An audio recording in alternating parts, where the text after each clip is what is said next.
This morning, in light of the baptism, we have these readings talking about prayer and prayer unceasingly. And I love the first reading in particular. It's a great image. Moses interceding for the Israelites as they're fighting against Amalek, who's one of their ancient enemies. And as they're fighting the battle, as long as Moses is praying, or as long as his hands are in the air, which is, where we get our position, by the way. Like when the priest prays, you notice that I always have my hands up like this. It's our ancient, what we call the prayer position, or like the position of prayer. So in the ancient murals of the church, you go down the catacombs in Rome, down in those like little dim, dark places where the Christians used to hide out from the Romans when they were being persecuted. All the paintings that they would paint of Jesus and the saints, they're always, when they pray, they do this. They hold their hands and they look up to the sky. This is what Moses is doing in the first reading. So it's not just like Moses has to lift his arms up. What's happening is he's praying, right? So as long as Moses is interceding, as long as he's praying for his people, they win. But of course, Moses is a human being like any of us, and who could sit there for 24 straight hours with their arms in the air? Has anyone ever even tried to do that? Have you ever? There was like, I don't know what it was. There was a time in my life before I was getting fat where I tried not to be fat, and you would do like certain things. There was one where you like strength training and you like have to hold your arms up. You can't do it for very long at all. Let's not be so hard on Moses, because it's really difficult to keep your hands up in the air. And what happens is they start to realize that if he's not praying, they don't win. And so his brother, Aaron, and then another one of his advisors, they said, this is what we're going to do. Moses, you're going to sit right here on this little rock. We're going to put a little rock right here. We're going to sit on it. And then we're going to get under your arms on each side so that you can't stop. And then that's how they solve the problem. So he can keep praying because he's supported by two other people. And therefore, he's not able to get tired because two other people are propping him up. And then they win, of course. Now, the obvious tie-in for that is that, we should never stop praying, because when you stop praying, that's when you lose. Period, end of story. That's a good homily. I could go sit down right now, but that's not the homily I want to preach. Because that's a little too on the nose. I think there's something really beautiful actually about this. You scratch the surface a little bit. Here's the thing. We could say something like this. We could say, well, there's something in this for us that we should all find somebody to prop us up, right? So who are the people around us that can help support us in prayer?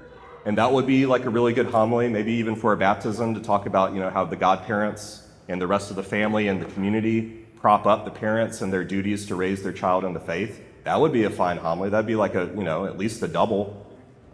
Maybe a triple if you did it well, You could talk about how, all of us get tired. And sometimes when you're praying and it seems like nothing's happening, you get weary. And sometimes life just gets in the way and your arms start to come down, and then you look around and sometimes you don't have anybody there to prop you up. And then what do you do in that situation? That could be a good homily. But what struck me was that if you zoom out, spiritually, zoom out a little bit. I think for us as Catholics, there is a really profound truth that's like hidden but implied in the image. As long as Moses' arms are up in prayer, the people of God win the battle. There's this concept in theology is called typology, type. There are types in the Old Testament that correspond to the New Testament. Let me give you a little rundown of what that means. It's basically, how like in books or movies or TV shows, you can like foreshadow something that's going to happen. And you like look at the end of the TV show, you're like, oh, that thing that happened in the beginning, like if I just would have paid attention, I would have figured it out, You can do that when you're writing a story. Like if you're a good writer, you can put like foreshadowing. It's a dark and stormy night, and then everyone dies at the end. You're like, oh, the dark and stormy night was telling me it's not going to end well, right? You can do stuff like that when you make your own story. The cool thing about life is that God is writing the story, and so he can do it for real. And that's what a type is. There are things that happen in the Old Testament that really happen that also foreshadow things that really happen later. And God can do that because he's the one writing life, right? Real life. He's the one writing the story. Moses, therefore, is a type. He's a foreshadowing of somebody else, Jesus. So when we look at Jesus, we see Moses as like a forerunner, right? So what is it that Moses has to do to make everybody win? He has to keep his arms in the air. What is it in every Catholic home, school, hospital, church, chapel, bedroom sometimes? What is it that we all as Catholics have a million of and we put on every wall that we can find? A crucifix. Wear it around our neck. And what is Jesus doing on the cross? His arms are outstretched. But the interesting thing about this is that Jesus knows even Jesus falls 3 times, right? Even Jesus in his humanity that he takes on has that weakness that we all share as human beings. So what does he do to make sure that we never lose? He has the Romans nail his arms to the wood so that he cannot bring his arms down. Meaning what? For those of us who belong to Christ, you can't lose. Because the arms never come down. The Jesus Christ has, in this beautiful way, with this foreshadowing of Moses in the book of Exodus, is doing the same thing, but now for eternity. From heaven, from the cross, for eternity, for all time and all places and all situations in my life.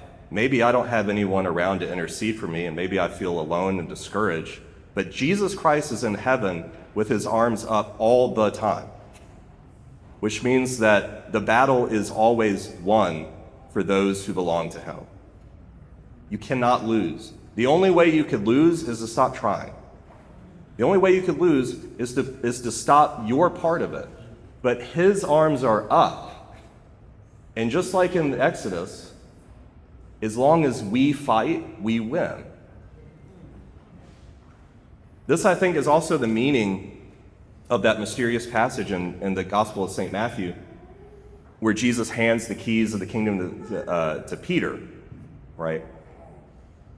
And he says this really interesting thing. He says, the gates of hell will never prevail against the church. Now, what's interesting about that is that I've heard lots of people say things like, well, you know, the church is going to get battered and it's going to get bruised, but we're never going to be defeated because the gates of hell won't prevail against it. And I'm like, you know, that sounds really good. But you know what I've never seen a gate do? Fight. Gates don't fight. Gates are defensive structures, not offensive structures. You don't build gates to win battles. Gates don't do anything except keep people out. That's what a gate does. So what is Jesus really saying? That hell is going to come at you with ferocious ferocity and that you just have to hunker down? Or is he saying that if the church would just wake up and do something, the gates would break open? That's what he's saying. If you and I fight, hell loses every time because his hands are in the air, right? So how do we relate that to baptism? Well, that's what Camille is about to experience. It's what all of us who have been baptized into Christ experience. We get baptized into his death, which looks like a loss, but ends up being the power of Christ to destroy the power of hell in my life and in the world. And what better gift could you find to give to your child than that? To live always in the power of him who never tires of winning for you. And that's what our faith is about. And that's what we're about to do when we baptize this precious child of God, so that God will claim her and put her under that banner of the arms outstretched forever. Thanks be to God. And who wouldn't want that? So with that, I would invite us to stand and offer our prayers to God on behalf of this child and on behalf of the church and for the world.